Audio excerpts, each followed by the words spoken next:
Okay, కొద్ది నిమిషాలు దేవుని యొక్క వాక్యాన్ని ధ్యానం చేసుకుందాం.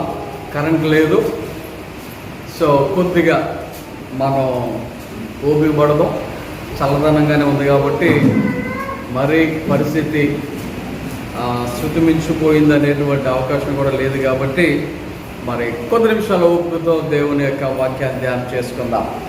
మరి ఈరోజు ఏం చెప్తాను అనేది ఆల్రెడీ రాత్రి కూడా నేను మీకు హింట్ ఇచ్చాను. ఎవరి గురించి? తోమా గురించి మనము వినబోతున్నాం. ఇప్పటికి 2 భాగాలు మరి నేను దేవుని యొక్క వాక్యాన్ని చెప్పడం జరిగింది. మరి ఈరోజు 3వ భాగము యోహాను సువార్త 20వ అధ్యాయము 25వ వచనాన్ని మనం చదువుకుందాం. కనుక తక్కిన శిష్యులు మేము ప్రభువును చూచిందమని అతనితో చెప్పగా అతడు, నేను ఆయన చేతులలో మేకుల గుర్తులు చూచి నా వ్రేలు ఆ మేకుల గుర్తులో పెట్టి నా చెయ్యి ఆయన పక్కలో ఉంచితేనే కానీ నమ్మనని వారితో చెప్పెను. ఏమంటున్నాడు?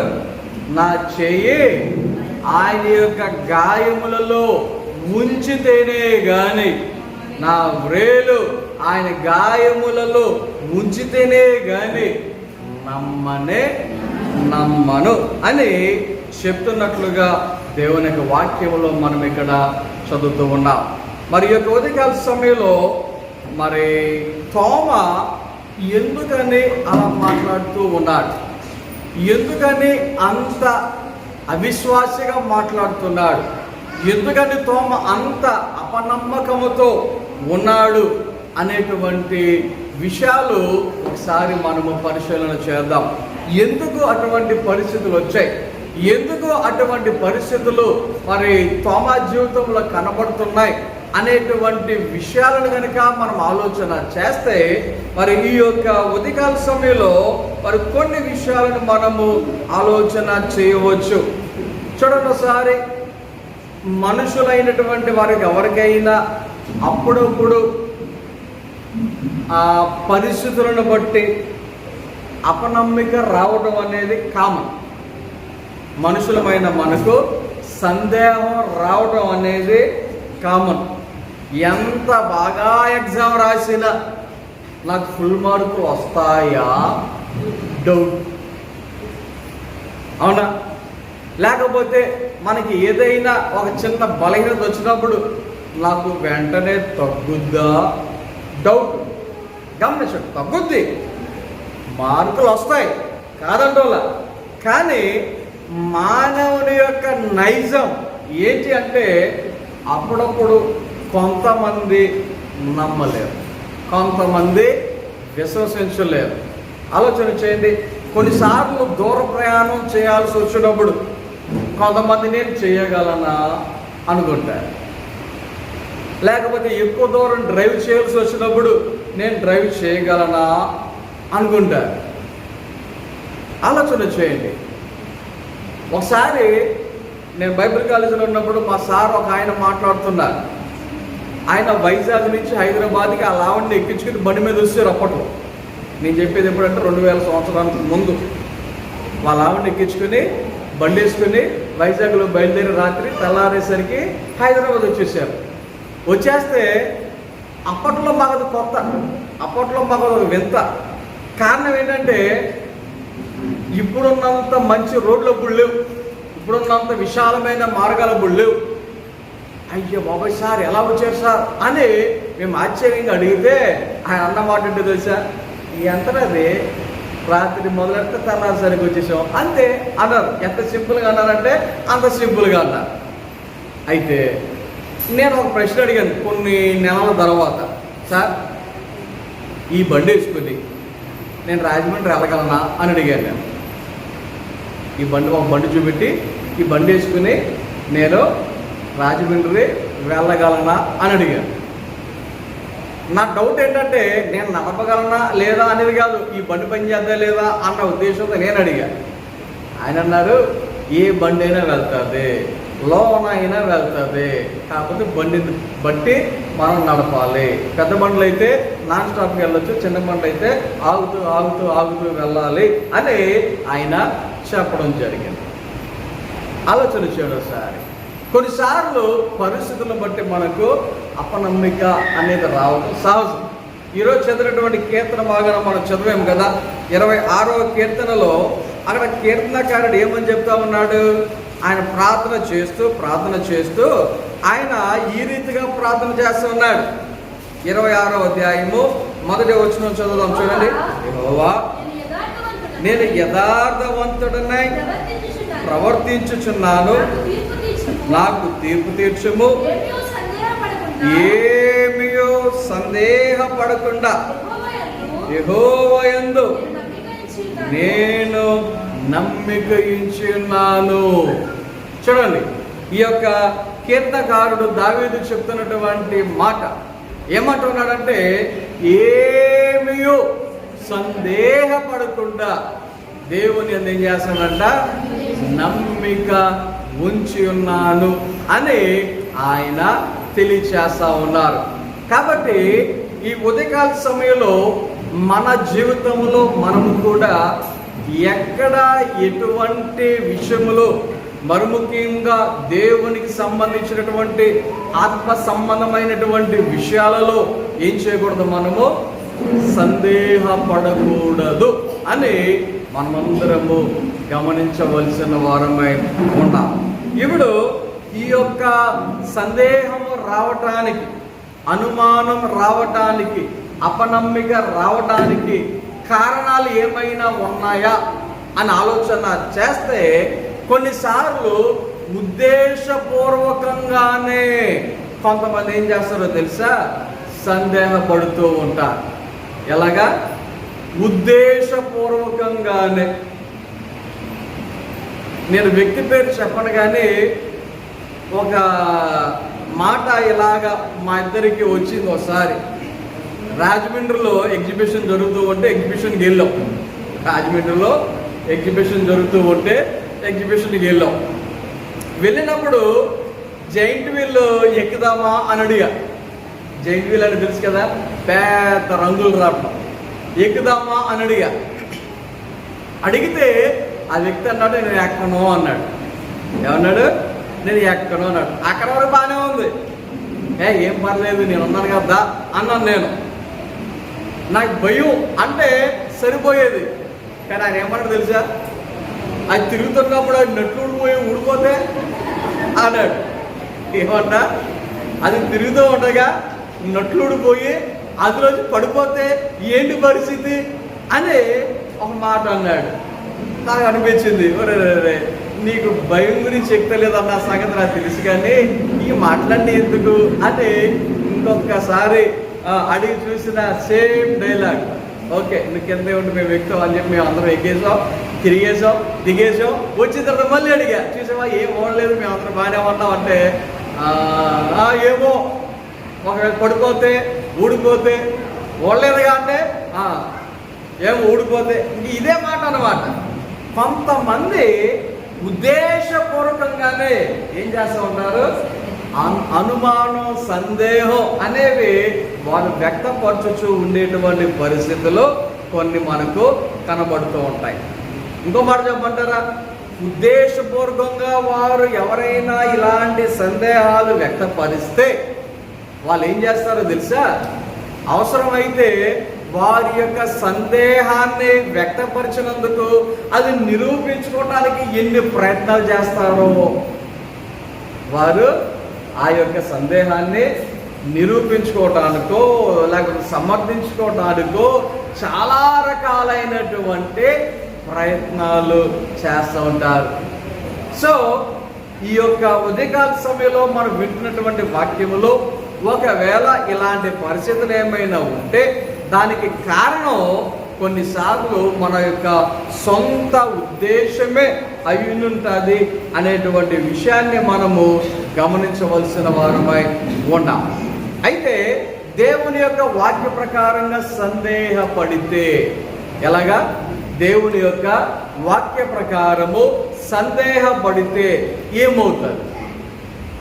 ఆత్మీయంగా సందేహపడితే ఏమవుతుంది అంటే ఒక సింపుల్ మాట చెప్తాను, నష్టపోతాం. ఏమవుతాము? నష్టపోతాం. ఆత్మీయముగా మన జీవితంలో సందేహము అనేది కలిగితే, అపనమ్మిక అనేది వస్తే, నమ్మకం అనేది లేకపోతే ఏం జరుగుతుందో తెలుసా? నష్టపోయేటువంటి పరిస్థితి. దీనికి ఒక ఉదాహరణగా ఒక వ్యక్తిని నేను మీకు చూపెట్టగలను. చదవటానికి కొద్దిగా ఇబ్బందిగా ఉంది కాబట్టి నేను చెప్పేస్తాను, వినండి. దేవుడు గాబ్రియల్ దేవదూతను జకర్యా దగ్గరికి పంపించాడు. లూకాసు సువార్త 1వ అధ్యాయంలో ఈ విషయాలన్నీ మనకు కనబడతాయి. ఇవన్నీ మనకి తెలియని విషయాలు కావు, తెలిసిన విషయాలే. కాబట్టి నేను ఇలాగులా చెప్పుకుంటూ వెళ్ళిపోతా. జకర్యా దగ్గరికి గాబ్రియల్ దేవదూత వచ్చి నీకు ఒక కుమారుడు పుడతాడు అని చెప్తే, గాబ్రియల్ దేవదూత చెప్పినటువంటి మాటలు జకర్యా నమ్మాడా? చూడండి ఒకసారి. దేవుని పక్షముగా నేను వచ్చి చెప్తున్నాను అని గాబ్రియల్ దేవదూత చెప్పినా కూడా జకర్యా ఏం చేయలేదు? నమ్మలేదు. ఇంకో విషయం, ఈ మాట ఎక్కడ చెప్పారు? ఈ మాట ఎక్కడ ఉండగా చెప్పారు? దేవుని యొక్క మందిరములో ఉన్నప్పుడు, ఆయన యొక్క సన్నిధిలో ఉన్నప్పుడు, లోపల ఉన్నప్పుడు. ఏంటబ్బా జకర్యా ఇంకా బయట రావట్లా, జకర్యా ఏంటి ఇంకా బయట రావట్లా అని బయట ఉన్నటువంటి వారు ఎదురు చూస్తూ ఉన్నారు. జకర్యా ఆలస్యం చేశాడు. ఎందుకు అంటే దేవుని దూత అయినటువంటి గాబ్రియల్ దూత మాట్లాడుతూ ఉంది, ఈ విషయాలు చెప్తా ఉంది. కానీ జకర్యా ఏం చేయలేదు? నమ్మలేదు. ఆలోచన చేయండి. అక్కడ నమ్మనందుకు, లేకపోతే విశ్వాసం కనపరచనందుకు, అపనమ్మిక ఉంచినందుకు, సందేహపడినందుకు ఏం జరిగింది? అప్పటి వరకు మాట్లాడేటువంటి వ్యక్తి, అప్పటి వరకు ప్రసంగాలు చేసినటువంటి వ్యక్తి, అప్పటి వరకు అనేకమైనటువంటి కార్యక్రమాలు జరిగించినటువంటి వ్యక్తి బయటకు వచ్చిన తర్వాత నోటి మాట రాలేదు అని వాక్యాలు చెప్తా ఉన్నాయి. ఆయన ఏదైనా మాట్లాడాల్సి వస్తే ఎలా చేసేవాడంట? అటు ఇటు సంజ్ఞలు చేస్తూ ఆయన మాట్లాడవలసినటువంటి పరిస్థితి వచ్చింది అని దేవుని యొక్క వాక్యంలో మనము చూస్తూ ఉంటాం. నోటి మాట పడిపోవటం గల కారణం ఏంటి? ఎందుకు మాట్లాడలేకపోయాడు? మాట్లాడుతున్న వ్యక్తి సడన్ గా నోటి మాట పడిపోవటం గల కారణం ఏంటంటే సందేహం, లేకపోతే నమ్మకపోవటం, లేకపోతే విశ్వసించకపోవటం. దేవుని మాటలు ఆయన ఆ సమయంలో ఏం చేయలేకపోయాడు? నమ్మలేకపోయాడు. అయితే అలా మోగోడుగా ఉండిపోయాడా అంటే కొంతకాలానికి, అంటే కొన్ని నెలలకి ఆ యొక్క మరి జకర్యా తన భార్య ఎలిజబెత్ దేవుడు వారు దర్శించాడు, గర్భాన్నిచ్చాడు, బిడ్డ పుట్టాడు. 8వ దినమున దేవాలయంలో తీసుకొచ్చారు సున్నతి చేయించడానికి. ఏ పేరు పెట్టాలా అని చెప్పేసి అంటూ అనుకుంటే అక్కడ ఎలిజబెత్ యోహానుని పెడదాం అంది. అరే నీ యొక్క కుటుంబంలో ఆ పేరు గలవాళ్ళు ఎవరు లేరు, ఆ పేరు ఎందుకు అని మరలా జకర్యా దగ్గరికి వచ్చి ఏ పేరు పెడదాం అని చెప్పేసి సంఖ్యలు చేసి అడిగితే పలకదమ్మని చెప్పి పలక మీద రాశాడు. ఏమని? ఆయన కూడా యోహాను అని రాశాడు. ఎప్పుడైతే యోహాను అని రాశాడు, ఆ పేరు ఎప్పుడైతే ఆ బిడ్డకు పెట్టబడిందో, ఎప్పుడైతే ఆ బిడ్డను యోహాను అని పిలవడం ప్రారంభించారో, వెంటనే ఆ జకర్యా నోరు ఏదైతే మూయబడిందో, ఏ మాట అయితే ఆగిపోయిందో, ఆ యోహాను అన్న పేరు రాసిన తర్వాత ఆ నోరు మరలా తిరిగి మాట్లాడటం జరిగింది. ఆలోచన చేయండి. కారణం ఏంటి అంటే దేవుడు అప్పుడు ఏదైతే చెప్పాడో ఆ టైంలో నమ్మల. ఇప్పుడు కార్యం జరిగి దేవుడు పెట్టమన్న పేరు పెట్టిన తర్వాత ఏం జరిగిందంటే తిరిగి దేవుడు నోటికి మాటను ఇచ్చినట్లుగా వాక్యములో మనము గమనించవచ్చు. సో నమ్మిక ఉంచకపోతే, విశ్వసించకపోతే, సందేహపడితే ఏమవుతుంది అన్నమాట? నష్టపోతాము అనేటువంటి విషయాన్ని మనము గమనించవలసిన వారమై ఉన్నాం. తర్వాత ఇంకొక మాట, ఇలాంటి అపనమ్మిక ఉన్నప్పుడు, ఇలాంటి సందేహాలు వచ్చినప్పుడు మనిషి ఏమవుతాడో తెలుసా? అయోమయంలో పడతాడు. చెయ్యాలా వద్దా, ఇటెళ్ళాలా ఇటెళ్ళాలా అనేటువంటి పరిస్థితి వస్తుంది. కారణం సందేహం, కారణం అనుమానం. ఏం చేయాలి? ఒకటే మైండ్లో ఫిక్స్ అయితే నో ప్రాబ్లం, ఆ ప్రకారంగా వెళ్ళిపోతాం. అలా వెళ్ళటానికి సిద్ధపడుతున్నప్పుడు మనకే సందేహం వస్తే అప్పుడు ఏమవుతుంది? ఇటు వెళ్ళాలా ఇటు వెళ్ళాలా, ఎటువైపు మన యొక్క ప్రయాణం అనేటువంటి సందేహం అనేది రావడం అనేది కారణం. మీకు మరి తోమా గురించి వింటున్నారు కాబట్టి తోమా గురించి మీకు ఒక మాట చెప్తాను. యేసయ్య సమాధి గెలిచిన రోజు అది ఆదివారం అని వాక్యంలో మనందరికీ తెలుసు. ఆ ఆదివారమున శిష్యులతో ఉన్నాడా? ఆదివారం శిష్యులతో ఉన్నాడా? గమనించారు. తర్వాత ఆదివారం వచ్చేసరికి ఎవరున్నాడు? మరలా శిష్యులతో ఉన్నాడు. ఆయన యేసయ్య లేచిన ఆదివారమునేమో లోకంతో ఉన్నాడు, దాని తర్వాత ఆదివారం ఏమో శిష్యులతో ఉన్నాడు. అర్థమవుతుందా? అంటే తోమా జీవితంలో ఆయన లోకములో ఉన్నట్టుగా అలాగే సహవాసములో ఉన్నట్లుగా రెండు రకాలైనటువంటి ప్రదేశాలలో ఉన్నట్లుగా మనకు కనబడుతూ ఉంది. దేవుడి వాక్యంలో మనము చదువుతూ ఉంటూ ఉన్నాం. అంటే అపనమ్మిక అనేది, అవిశ్వాసం అనేది, సందేహం అనేది ఏం చేస్తాదంటే రెండు రకాలైనటువంటి తలంపులు, రెండు రకాలైనటువంటి ఆలోచనలను కలుగజేస్తారు. అందుకనే దేవుని యొక్క వాక్యాలలో మనకు తెలిసినటువంటి మాటలు ఉన్నాయి. ఏంటంటే చల్లగానైనా ఉండు, వెచ్చగానైనా ఉండు, అంతేగాని నులివెచ్చని స్థితి వద్దు.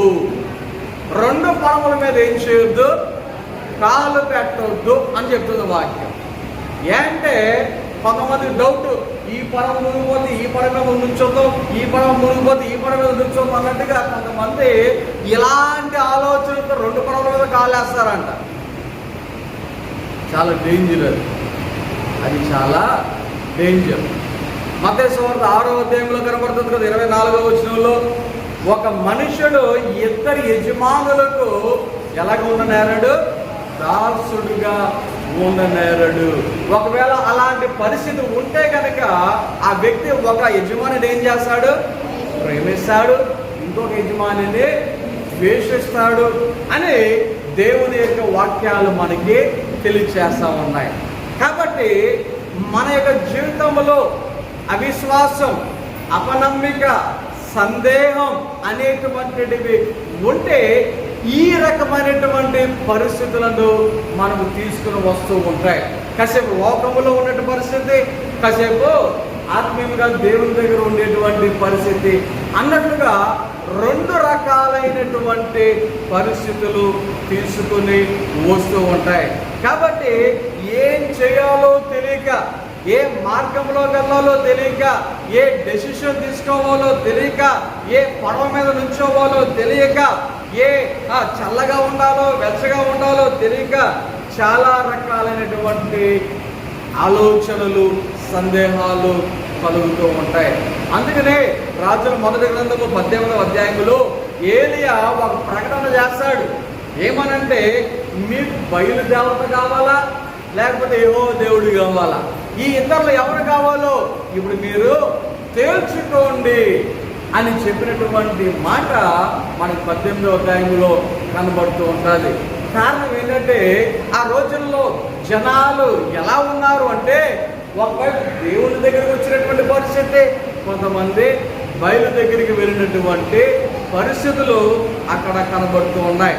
అంత మాత్రమే కాదు, సందేహించువారు మరి ఏం చేస్తూ ఉంటారు అని ఆలోచన చేస్తే దేవునిని మాటి మాటికి గాయపరిచేటువంటి వారుగా ఉంటారంట. సందేహము వలన ఏం చేస్తారంట? దేవునిని గాయపరిచేవారుగా ఉంటారంట. తోమా ఏమన్నట్టు ఉన్నాడు? తోమా ఏమన్నాడు చెప్పండి ఒకసారి? నా వేలు ఆయన యొక్క గాయములో నా చెయ్యి ఆయన యొక్క ఉంచితేనే కానీ నమ్మనే నమ్ము. చూడండి ఒకసారి, గాయం తగిలినప్పుడు వచ్చిన నొప్పి కంటే ఆ గాయం తగ్గుతూ ఉండగా దానిని రేపుతూ ఉన్నారనుకోండి, ఎలా ఉంటుంది? ఇంకా నొప్పి తగిలినప్పుడు అంత నొప్పి అనిపించదు మనకి. ఆ గాయం రేగుతూ ఉంటే ఎలా ఉంటుంది పరిస్థితి? ఇంకా నొప్పి, ఇంకా బాధ. అవునా? ఆలోచన చేయండి. కొన్నిసార్లు నిద్రపోతున్నప్పుడు కూడా అంతకుముందు మొద్దుగా నిద్రపోయే వాళ్ళైనా గాయం పడ్డ తర్వాత ఎంత జాగ్రత్తగా పడుకుంటారో. ఆ దెబ్బ తగిలిన ప్లేస్కి ఏమి దెబ్బ తగలకుండా, ఏది టచ్ అవ్వకుండా ఎంత జాగ్రత్తగా పడుకుంటారో. అవునా? కారణం ఏంటి? ఆ గాయం రేగితే ఆ నొప్పి మామూలుగా ఉంటుంది. తోమ ఏమంటున్నాడు? నేను ఆ గాయంలో వేలు పెడతా అన్నాడు. ఆ గాయంలో వేలు పెడతా అంటున్నాడు. ఇంకేమన్నాడు? డొక్కలు అయితే చెయ్యి పెడతా అంటున్నాడు. ఎందుకో తెలుసా? అనుమానం, సందేహం. ఆ అనుమానము, ఆ సందేహము ఏం చేస్తుంది అంటే దేవుని గాయాలను తిరిగి రేపేటువంటి పరిస్థితిని తీసుకొని వస్తుంది అని ఈ యొక్క ఉదయకాల సమయంలో మనము గమనించవలసిన వారమై ఉన్నాం. అంత మాత్రమే కాదు, సందేహము ఉన్నప్పుడు, అనుమానములు ఉన్నప్పుడు మనిషి ఎలా ఉంటాడో తెలుసా? వాక్య ప్రకారంగా ఆలోచన చేస్తే కొంతమంది వారి కోపానికి లోనవుతారంట.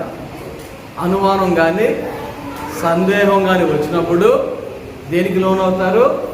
కోపం ఎక్కువ వచ్చేస్తుందంట. మనం అనుకుంటాం బీపీ పెరిగితేనే కోపం అనుకుంటాం కదా, బీపీ పెరిగితేనే కోపం అనుకుంటాం. కానీ అనుమానం పెరిగినా, సందేహం పెరిగినా కోపమే. రాత్రి కూడా ఈ మాట చెప్పినట్టున్నాను కదా, భర్తకు భార్య మీద అనుమానం ఉన్నా, భార్యకు భర్త మీద అనుమానం ఉన్నా, ఇంకా ఆ అనుమానం ఏం చేస్తూ ఉంటుంది? ఏదో జరగకపోయినా, ఏమీ లేకపోయినా, ఏదో జరిగిపోయినట్టుగా ఊహించేసుకుని లోపల మరి కోపం అనేది పెరిగిపోతూ ఉంటూ ఉంటుంది. అవునా? దేవుని యొక్క వాక్యములో ఒక విషయాన్ని కనుక మనం ఆలోచన చేస్తే, మరి లూకా సువార్త 24వ అధ్యాయము 38వ వచనములో మరి యేసయ్య శిష్యులకు కనబడినప్పుడు ఆయన తన శిష్యులతో చెప్పినటువంటి ఒక మాట మనకు కనబడుతుంది. చూడండి, లూకా సువార్త 24వ అధ్యాయం, అక్కడ 24వ అధ్యాయం 38వ వచనం.